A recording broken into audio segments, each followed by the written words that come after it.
आप सभी का स्टार क्लासेज में स्वागत है। अब हम आज लेसन नंबर 4 करेंगे। कौन सा करेंगे? Lesson number 4। इसमें हमारा लेसन नंबर 4 क्या है? कार्बन एवं उसके यौगिक, कार्बन एंड इट्स कंपाउंड। पहला कार्बन नंबर। अब इसमें सबसे पहली बात, कार्बन का परमाणु क्रमांक कितना होता है? 6। और इसका प्रतीक के रूप में जब हम देखेंगे कार्बन को तो क्या है? 6C12। 6 तो परमाणु क्रमांक है, 12 क्या है? द्रव्यमान संख्या। 12 क्या है? द्रव्यमान संख्या। ओके। दूसरा है अपना पास कार्बन का इलेक्ट्रॉनिक विन्यास। कार्बन में 6 परमाणु कैसे सेट किए हुए हैं उसको कहते हैं इलेक्ट्रॉनिक विन्यास। तो 1s2 2s2 2p2, यानी पहले घेरे में 2 इलेक्ट्रॉन है। 1 का मतलब पहला घेरा, कितने इलेक्ट्रॉन है? 2। 2 का मतलब दूसरा घेरा, दूसरे में कितने हैं? 2 ये कितने हो गए? Total electron 4। हरी बात समझ में? तो ये हमारे पास 4 इलेक्ट्रॉन इसमें होते हैं। अब बात आती है कि इसमें हम देखते हैं, जैसे for example line colour, line thickness ले लेते हैं 1 ppt, ठीक है। हाँ, अब देखो, जैसे कार्बन चतुस्संयोजी होता है। चतुस्संयोजी का मतलब क्या हुआ? एक कार्बन के साथ जुड़ने वालों की संख्या कितनी हो सकती है? 4। कितने इसमें जुड़ सकते हैं? 4। इसीलिए इसका नाम क्या ऊपर गया? चतुस्संयोजी। चतु मतलब 4, संयोजी मतलब जुड़ने वाले, तो चतुस्संयोजी होता है कार्बन। फिर एक कार्बन में श्रृंखलन की प्रवृत्ति होती है। श्रृंखलन की प्रवृत्ति का मतलब क्या हुआ? कार्बन एक दूसरे से जुड़ करके लंबी श्रृंखला बना सकता है। क्या कर सकता है? ये लंबी। और जुड़ता कैसे? कार्बन में या तो एक बंध होगा, या द्विबंध होगा, या त्रिबंध होगा। 3 प्रकार के कार्बन के बीच में बंध हो सकते हैं। या तो होगा एक बंध, कार्बन के बीच में एक बंध हो सकता है, या कार्बन के बीच में 2 बंध हो सकते हैं, या कार्बन के बीच में 3 बंध हो सकते हैं। अब देखो, इसने बताया नीचे कार्बन परमाणु की श्रृंखला में एक बंध, द्विबंध तथा त्रिबंध पाए जाते हैं। पहला क्लियर। दूसरे में हाइड्रोजन में आबंध बताया है। क्या बताया? हाइड्रोजन में आबंध। आबंध कहते हैं, आबंध किसको कहते हैं? बंध बनाना। हाइड्रोजन में बंध कैसे होगा? हाइड्रोजन में बंध कैसे होगा उसको देखते हैं।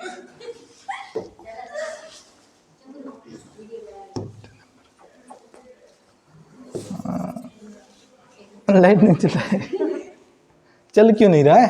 क्या दिक्कत हुई इसके? वापस देखते हैं। ये तो पहला हो गया, नोट्स का हो गया। देखिए, अब इसमें हाइड्रोजन की परमाणु संख्या, यहां पर सबसे पहले हाइड्रोजन की परमाणु संख्या कितनी है? 1। अब ये हाइड्रोजन की परमाणु संख्या, क्योंकि हम शुरुआत में पहला तत्व परमाणु क्रमांक हाइड्रोजन का 1 होता है। इसके के कोष में सबसे अंदर का कोष के कहलाता है। के कोष में इलेक्ट्रॉन की संख्या कितनी है हाइड्रोजन में? 1।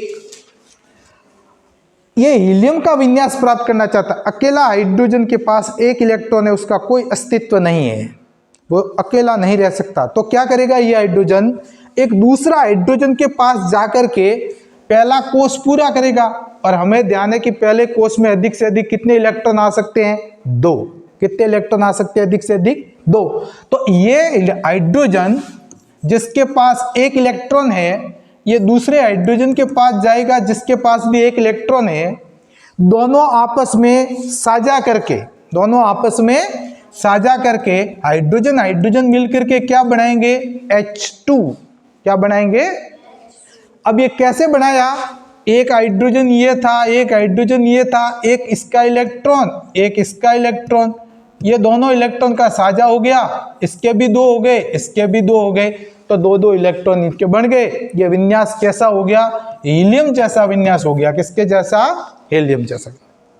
आई बात समझ में? तो हाइड्रोजन मिलकर किसका निर्माण कर दिया? हाइड्रोजन परमाणु का। हाइड्रोजन अकेला है तो ये परमाणु है, दूसरा हाइड्रोजन और मिला, ये दोनों मिलकर के H2 बनाया, इसको कहेंगे हाइड्रोजन अणु। क्या कहेंगे? हाइड्रोजन। अब बात आती है दूसरी क्लोरीन परमाणु की। किसकी बात है? क्लोरीन परमाणु की। अब क्लोरीन परमाणु में क्लोरीन का परमाणु क्रमांक कितना है? 17। क्लोरीन कितने नंबर पे है? 17 पे, इसका परमाणु क्रमांक 17। इसमें संयोजी इलेक्ट्रॉन की संख्या, संयोजी इलेक्ट्रॉन कौन से होते हैं? जो अंतिम कोष में इलेक्ट्रॉन है। सबसे पहले में कितने आए? 2, दूसरे में कितने आए? 8, ये आ गए 8, है ना, 2 4 6 2 8। तीसरे में कितने हो जाएंगे? 2 और 8 10 हो गए, टोटल कितने हैं? 17। तो तीसरे कोष में कितने होंगे इसके पास इलेक्ट्रॉन? 7। ये कहलाते हैं संयोजी इलेक्ट्रॉन। सबसे अंतिम कोष में जो इलेक्ट्रॉन होते हैं वो संयोजी इलेक्ट्रॉन कहलाते हैं। कैसे कहलाते हैं? संयोजी इलेक्ट्रॉन। तो संयोजी इलेक्ट्रॉन की संख्या इसमें कितनी होती है? 7। प्रश्न समझ में आया? कोई भी परमाणु क्या करना चाहता है? अंतिम कोष में इलेक्ट्रॉन की संख्या 8 करना चाहता है। कितना करना चाहता है? और है अभी इसके पास कितने? 7। कितने ले तो 8 हो जाए? 1। तो 2 क्लोरीन परमाणु आपस में आए और एक एक का साझा कर दिया। कितने का साझा किया? ये क्लोरीन एक आया, इसके पास 7 इलेक्ट्रॉन है। कितने? 1 2 3 4 5 6 और एक ये 7।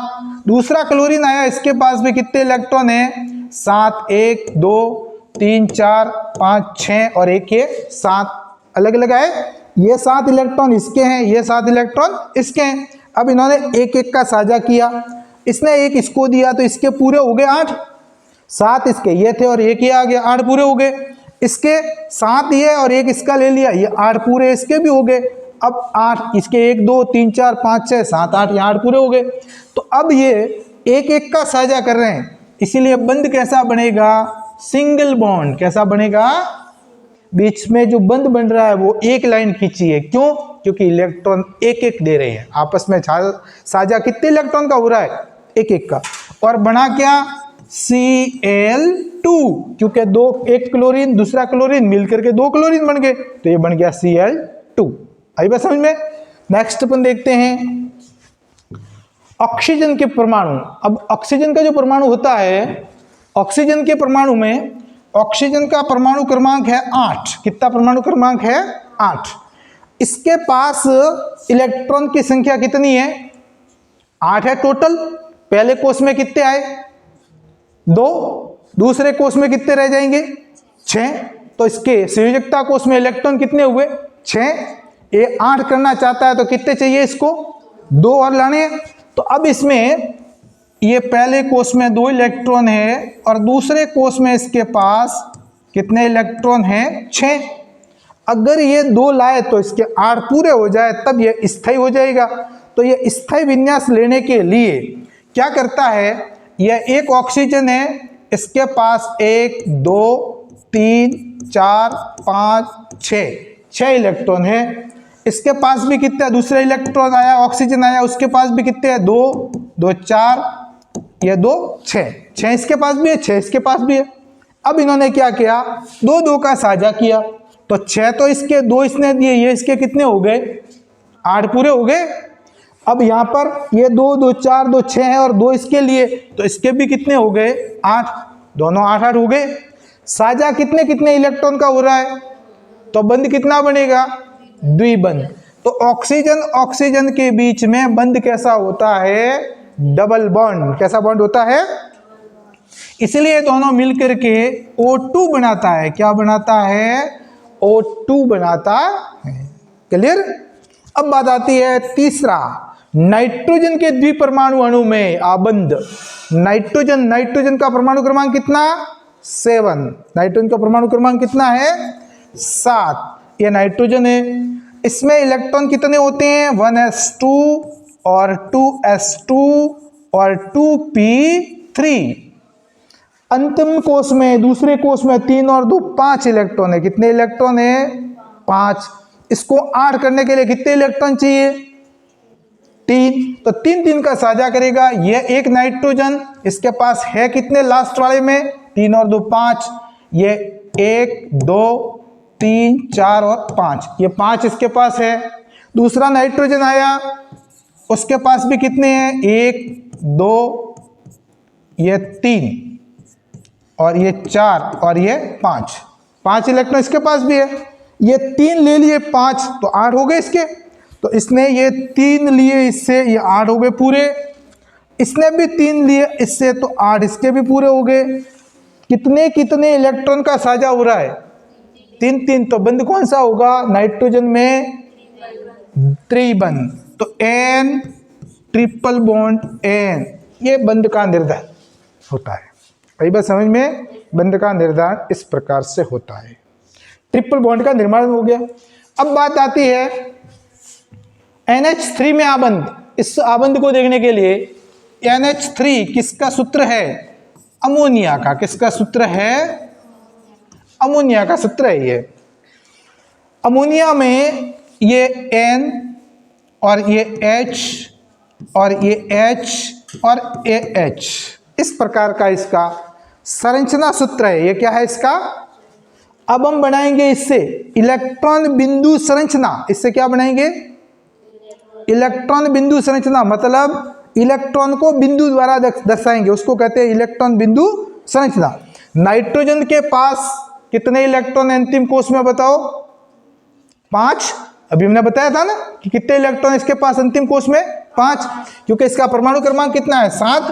तो पहले कोश में 2 और दूसरे में 5, तो अंतिम कोश में कितने हैं, 5। अब पहले बनाइए नाइट्रोजन और इसके पास 5, 1 2 3 ये 4 हो गए और एक ये 5 हो गए, 5 इलेक्ट्रॉन इसके पास। हाइड्रोजन आए हैं, कितने हाइड्रोजन इसके साथ, 3। एक हाइड्रोजन के पास कितने इलेक्ट्रॉन है, 1 हाइड्रोजन लाओ, ये 1 हाइड्रोजन, एक ये हाइड्रोजन, एक ये हाइड्रोजन, इसके पास ये 1 इलेक्ट्रॉन, इसका 1 इलेक्ट्रॉन ये, और इसका भी 1 इलेक्ट्रॉन, 3 इलेक्ट्रॉन हो गए। अब देखो नाइट्रोजन के टोटल इलेक्ट्रॉन कितने हुए, 1 2 ये 1 ही है, 1 2 3 4 5 6 7 और 8, क्योंकि इन इलेक्ट्रॉन का पूरा ध्यान रखना, एक आदमी इधर उधर हो गया तो गड़बड़ हो जाएगा। 8 हो गए पूरे, 2 2 4 2 6 और 2 8। हाइड्रोजन के ये 2 पूरे हो गए, इस हाइड्रोजन के ये 2 पूरे हो गए, इसके भी ये 2 पूरे हो गए, ये सारे के सारे स्थायी हो गए। अब इसमें आपस में बंध कैसा बन रहा है, 1 इलेक्ट्रॉन का साझा है तो सिंगल बॉन्ड, तो ये 1 बंध बन गया, यहाँ पर भी 1 बंध और यहाँ पर भी 1 बंध। समझ में आ गया NH3, ये है। अब HCH4 की इलेक्ट्रॉन बिंदु संरचना बनाइए, सीधा प्रश्न आएगा। कार्बन कितने हैं, 1। कार्बन में इलेक्ट्रॉन की संख्या कितनी होती है, सबसे अंत में संयोजी इलेक्ट्रॉन 4। कार्बन में संयोजी इलेक्ट्रॉन की संख्या कितनी, 4। तो ये 1 ये 2 ये 3 और ये 4। कार्बन का परमाणु क्रमांक 6 है, पहले घेरे में, पहले के कोष में 2 और दूसरे कोष में कितने हैं, 4। ये 4 हमने इलेक्ट्रॉन बताने हैं। हाइड्रोजन कितने जुड़े हुए हैं इसके साथ, 4। एक हाइड्रोजन, दूसरा हाइड्रोजन, तीसरा हाइड्रोजन और ये चौथा, 4 हाइड्रोजन जुड़े हुए। अब इसकी इलेक्ट्रॉन बिंदु संरचना, ये तो हो गई संरचना, इसको तो क्या कहेंगे, संरचना। अब इलेक्ट्रॉन बिंदु संरचना कैसे बनाएंगे, ये एक कार्बन है, इसके पास कितने इलेक्ट्रॉन है, 4। 1 2 3 और ये 4 इलेक्ट्रॉन बता दिए मैंने। अब हाइड्रोजन कितने जुड़ रहे हैं, 4। एक हाइड्रोजन ये जुड़ गया, एक हाइड्रोजन ये जुड़ गया, एक हाइड्रोजन ये जुड़ गया, एक हाइड्रोजन ये जुड़ गया, 4 हाइड्रोजन जुड़ गए इसके साथ। इस हाइड्रोजन का 1 इलेक्ट्रॉन ये, इसका 1 इलेक्ट्रॉन ये, इसका 1 इलेक्ट्रॉन ये और इसका 1 इलेक्ट्रॉन ये।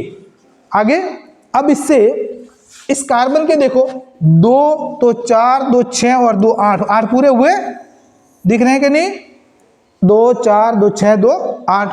हाइड्रोजन के 2 पूरे हो गए, ये 2 हाइड्रोजन के पूरे हुए, ये 2 हाइड्रोजन के पूरे हो गए, ये 2 हाइड्रोजन के पूरे हो गए और ये 2 हाइड्रोजन के पूरे हो गए। ये जो संरचना बन रही है, ये किसकी संरचना है, मेथेन की, CH4 का इलेक्ट्रॉन बिंदु संरचना।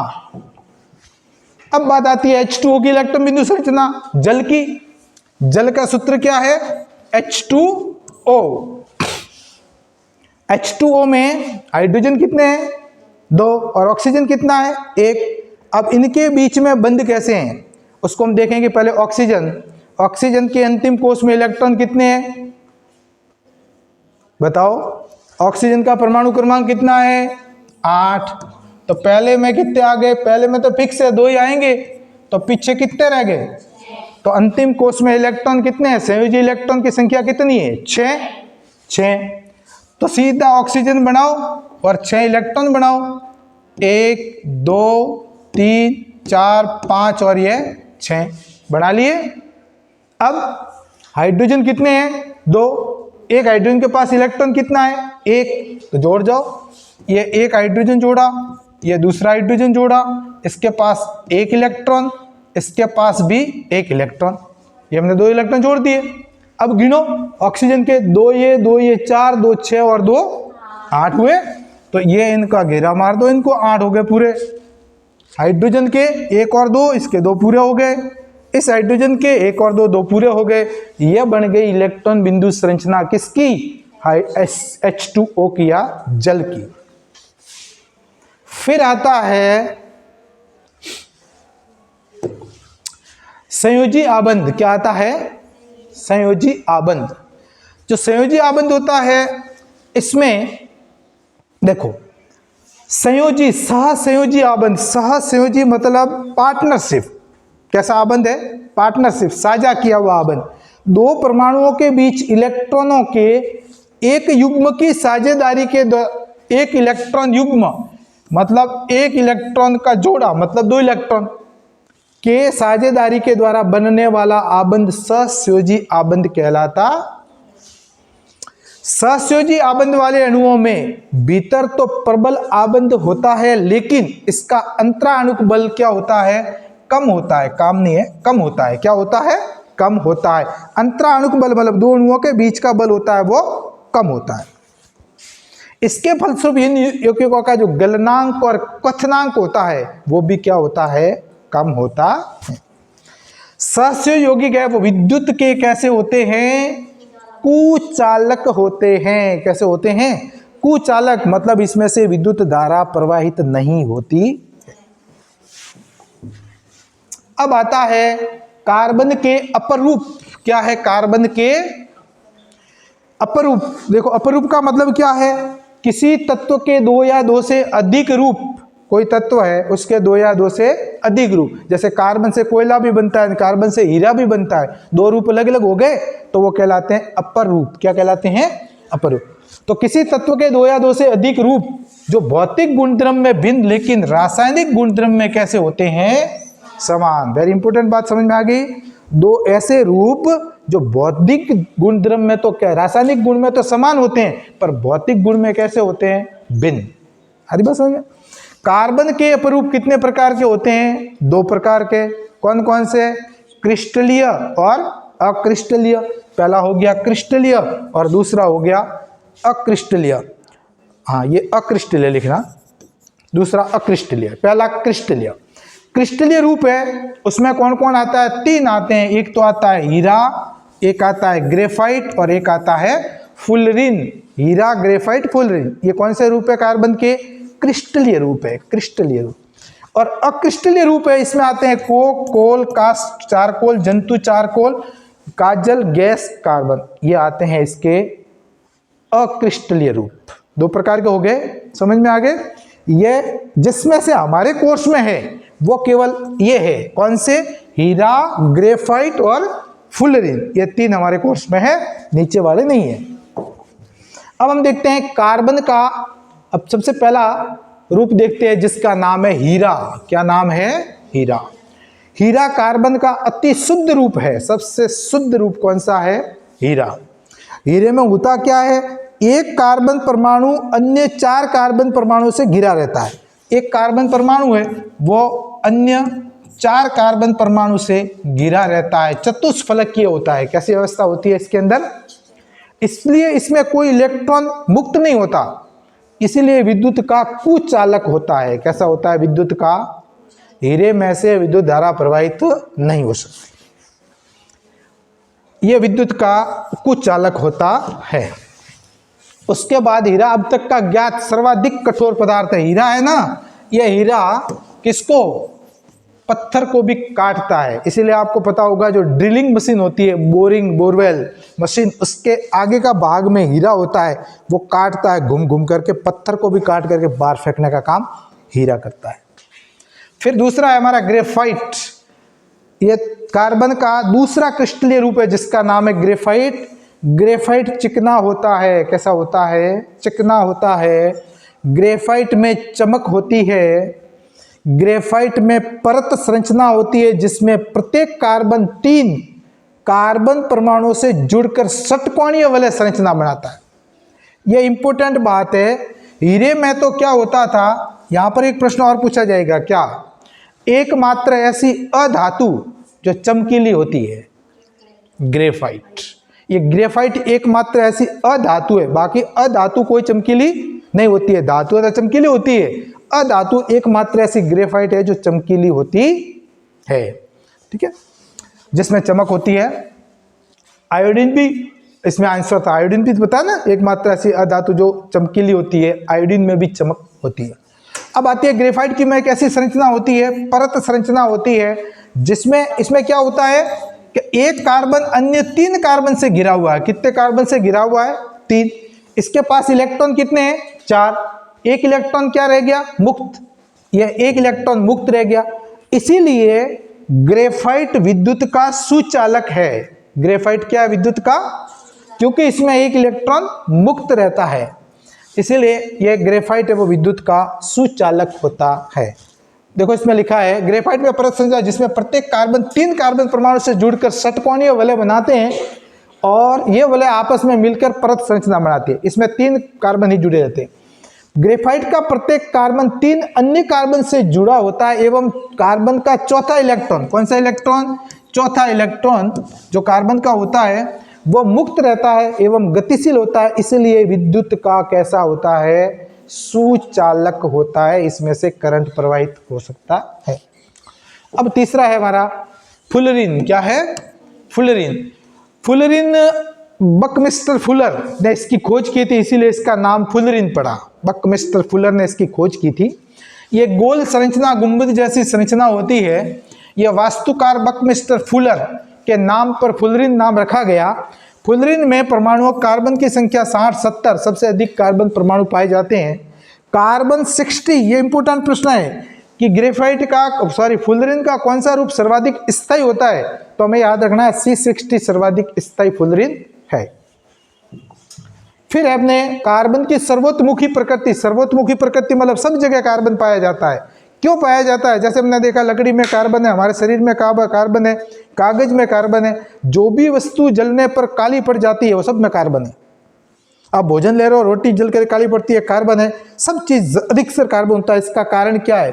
देखो भोजन, कपड़े, सब जगह कार्बन ही कार्बन है।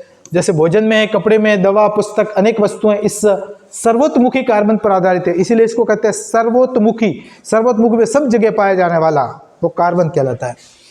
कार्बन में कार्बन अन्य कार्बन परमाणुओं के साथ, क्योंकि कार्बन में क्या होता है, कार्बन कार्बन के बीच में श्रृंखला बनती है। ये carbon carbon carbon, double bond भी हो सकता है, ट्रिपल बॉन्ड भी हो सकता है, सिंगल बॉन्ड हो सकता है। इस प्रकार से कार्बन ये आपस में जुड़ करके एक लंबी श्रृंखला बनाते हैं। इसीलिए इसको सर्वोत्मुखी प्रकृति कहते हैं। क्या कहते हैं? हमारे कपड़ों में भी कार्बन है, दवाई में भी कार्बन है, भोजन में भी कार्बन है, हमारे शरीर में भी कार्बन है, लकड़ी में कार्बन है, तो सब जगह कार्बन मिल रहा है। इसका कारण है कि कार्बन कार्बन के बीच में बंध पाया जाता है। क्या पाया जाता है? बंध पाया जाता है। उसके बाद है, इसको कहते हैं जो आपस में कार्बन कार्बन जुड़ता है ना, उसको कहते हैं श्रृंखलन। अगर प्रश्न पूछा जाए कि श्रृंखलन किसे कहते हैं, तो कार्बन कार्बन के परमाणु आपस में जुड़ करके एक लंबी श्रृंखला या लंबी चेन बनाते हैं, उसको श्रृंखलन कहते हैं। कार्बन कार्बन के बीच में एक बंध, द्विबंध, त्रिबंध आपस में जुड़े होते हैं। कार्बन की संयोजकता 4 होती है। इसमें कार्बन का एक परमाणु अन्य 4 परमाणु से जुड़ सकता है और एक संयोजकता तत्व परमाणु के साथ आबंध की क्षमता होती है। Carbon hydrogen, oxygen, nitrogen, sulphur, chlorine तथा अनेक तत्वों के साथ यौगिक बनाता है। कार्बन द्वारा प्रबल आबंध का कारण इसका छोटा आकार। कार्बन इतनों के साथ बंध क्यों बनाता है? इसका आकार छोटा होता है। जितना आकार छोटा होगा उसके साथ बंध ज्यादा बनते हैं, तो ये इसका कारण है। अब आता है 1828 में फ्रेडरिक वॉलर ने अमोनियम साइनेट से, यह प्रश्न पूछा गया है कि प्रयोगशाला में बनाया गया सबसे पहला कार्बनिक पदार्थ कौन सा है, तो याद रखना है यूरिया। कौन सा है? यूरिया। सबसे पहले ये मूत्र में यूरिया को खोजा गया था। अब उस यूरिया का प्रयोग खेतों में करते हैं, है ना। उस यूरिया का सूत्र क्या है? NH2CO NH2, NH2CO NH2, यह यूरिया का सूत्र है। NH2CO NH2, यह यूरिया का सूत्र है। फिर आता है, अब ये वेरी इंपॉर्टेंट बातें आ गई, हाइड्रोजन तथा पहली बात कि हाइड्रोकार्बन किसे कहते हैं, हाइड्रोकार्बन किसे कहते, तो दो बातों से मिलकर बना है, हाइड्रोजन और कार्बन। किस किस से मिलकर बना है ये? हाइड्रोजन और कार्बन। तो हम कहेंगे कि हाइड्रोजन और कार्बन से बने यौगिकों को हाइड्रोकार्बन कहते हैं। किस किस से बने यौगिक? हाइड्रोजन और कार्बन से मिलकर, हाइड्रोकार्बन नाम से पता लग रहा है, कार्बन हाइड्रोकार्बन कहलाते हैं। अब हाइड्रोकार्बन कितने प्रकार के होते हैं, देखो बढ़िया तरीके से आप जब भी नोट्स बनाओ इस प्रकार से बनाने हैं। हाइड्रोकार्बन कितने प्रकार के होते हैं? दो प्रकार के, एक कौन से? अचक्रीय, और दूसरे कौन से हैं? चक्रीय। फिर अचक्रीय होते हैं वो दो प्रकार के, एक संतृप्त और एक असंतृप्त। ये हमारे कोर्स में है, ये हमारे कोर्स में नहीं है, तो ये कोर्स को देखते हैं। संतृप्त में कौन से आते हैं? एक आती है एल्केन, कौन आती है? और असंतृप्त में दो आते हैं, एल्कीन और एल्काइन। अब इनके सूत्र देखते हैं हम कि एल्केन के सूत्र कौन सा है। एल्केन में CnH2n+2, सूत्र क्या है इसका? CnH2n+2। एल्कीन का सूत्र क्या है? CnH2n। और एल्काइन का क्या है? CnH2n-2। अब है एल्केन में बंध कौन सा होता है? एकल बंध। एल्कीन में कौन सा बंध होता है? एल्काइन में बंध कौन सा होता है? त्रिबंध। अब एल्केन के पीछे क्या लिखता है? एल्कीन के पीछे, एल्काइन के पीछे। अब आपको कैसे पता लगेगा देख के कि ये एल्केन है, ये एल्कीन है या एल्काइन है? जैसे मैंने सूत्र लिखा C2H4, ये देख के बताओ कि ये एल्केन है कि एल्कीन है कि एल्काइन है? देख के बताओ। दो कार्बन है, चार हाइड्रोजन है। देखिए सीधा सिस्टम, सीधा सिस्टम। कौन है? एल्कीन, क्योंकि कार्बन से डबल है हाइड्रोजन। कार्बन कितने हैं? दो, डबल कितने हो गए? चार। कौन है? Hydrogen, alkene. कार्बन से डबल हाइड्रोजन, एल्कीन। कार्बन से डबल प्लस दो हाइड्रोजन, डबल प्लस दो यानी ये हो गए डबल, चार, और चार प्लस दो कितने हो गए? 6। डबल प्लस दो हो गए, तो कौन है? डबल प्लस दो, मतलब कौन है वो? एल्केन। तो इसका ये क्या, कौन सी श्रेणी का हो गया? एल्केन। और डबल से दो कम, डबल से दो ज्यादा है तब तो एल्केन, और डबल से दो कम, डबल डबल कितने हुए कार्बन के? 4, 4 से दो कम कितने हो गए? 2। अब इन तीनों के नाम दो। 2 नंबर कार्बन पे कौन आता है? मेथ, एथ। 2 पे कौन है? एथ। पीछे एक बंद है तो क्या लगेगा? एन। 2 बंद है तो क्या लगेगा? इन। 3 बंद है तो क्या लगेगा? आइन। तो नाम दो, इसका नाम क्या होगा? एथीन, क्योंकि डबल है, 2 बंद है, एथीन। इसका नाम क्या होगा? एथेन। और इसका नाम क्या होगा? एथाइन। बात समझ में आ रही है ना? ये इसमें बंदों की बात है। बस जब भी इसके सूत्र बनाओ, अब सूत्र संरचना बनानी है तो कैसे बनाओगे? ये कार्बन एक, ये सिंगल बॉन्ड। अब देख लो इसकी एथेन की संरचना बना रहे, एक बंद वाली, तो एक एक कार्बन बंद हो गया दोनों के बीच में। अब एक कार्बन के पास कितने बंद होने चाहिए टोटल? 4 पूरे कर दो। एक एक तो ये हो गया, एक ये 2, एक ये 3 और एक ये 4, एक ऊपर आ जाएगा। ये यहां पर भी 1 2 और एक ये ऊपर। तो हाइड्रोजन कितने हो गए, एक यहाँ 2, एक यहाँ 3, एक यहाँ 4, एक यहाँ 5 और एक यहाँ 6। तो टोटल हाइड्रोजन 6 है, 2 ये 6 हाइड्रोजन। ऑटोमेटिकली सही आएगा, गलत आ ही नहीं सकता अगर आपका बंध सही है तो। अब इसकी बात करते हैं, इसकी बनाते हैं। इसकी कैसे बनाएंगे संरचना?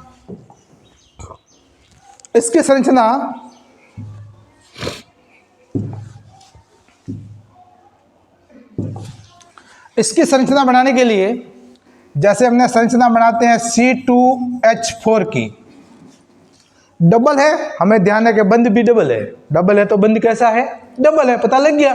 कार्बन से डबल हाइड्रोजन, बंध डबल। बंध डबल है और कार्बन कितने हैं? 2, 1 और ये 2, बंध डबल कर दिया। अब बस कार्बन के 4 कर लो पूरे। इस कार्बन के कितने हुए? 2, पीछे 3 और ये 4, इसके 2, ये 3 और एक ये 4। हाइड्रोजन लगा दो, 1 2 3 और ये 4, C2H4। ये संरचना बन गई। बात समझ में आ रही है? इस प्रकार से हम इनकी संरचना का निर्माण कर सकते हैं। अब हम 3 बंध वाले देख लेते हैं। 3 बंध वाले में एथाइन सूत्र क्या है? C2H2। कार्बन कार्बन के बीच में डबल से 2 कम है, बंध कौन सा होगा? Triple bond. ट्रिपल बॉन्ड बना लो। ये कार्बन कार्बन के 3 तो हो गए, 1 कम रह गया। यहाँ 3 हो गए, 1 कम रह गया। हाइड्रोजन हाइड्रोजन, ये बन गई एथाइन। एथ प्लस आइन, एथाइन। समझ में आ गया? अब बात आती है, तो ये हमने कर लिया था। अब अणु में कार्बन परमाणुओं की संख्या के आधार पर, एक कार्बन है तो मेथ, 2 है तो एथ, 3 है तो प्रोप, 4 है तो ब्यूट, 5 है तो पेंट, 6 है तो हेक्स, 7 है तो हेप्ट, 8 है तो ऑक्ट, 9 है तो नॉन, 10 है तो डेक। तो ये तो हो गया इसकी संरचना। अब इसमें इसकी संरचना के बाद यहां में ये भी थोड़ा सा देख लेते हैं। चक्रीय। चक्रीय का मतलब अगर कार्बन ऐसे जुड़ करके एक चक्र बना रहे, घेरा बना रहे हैं, जैसे ये एक कार्बन, ये दूसरा कार्बन, ये तीसरा कार्बन, ये चौथा कार्बन, ये 5वां कार्बन, ये 6ठा कार्बन, ये पूरा एक घेरा बना दिया, तो उसको क्या कहेंगे? चक्रीय हाइड्रोकार्बन। क्या कहेंगे? चक्रीय हाइड्रोकार्बन। अब चक्रीय हाइड्रोकार्बन भी कई प्रकार के होते हैं। एक को कहते हैं विषम चक्रीय और एक को कहते हैं समचक्रीय। समचक्रीय मतलब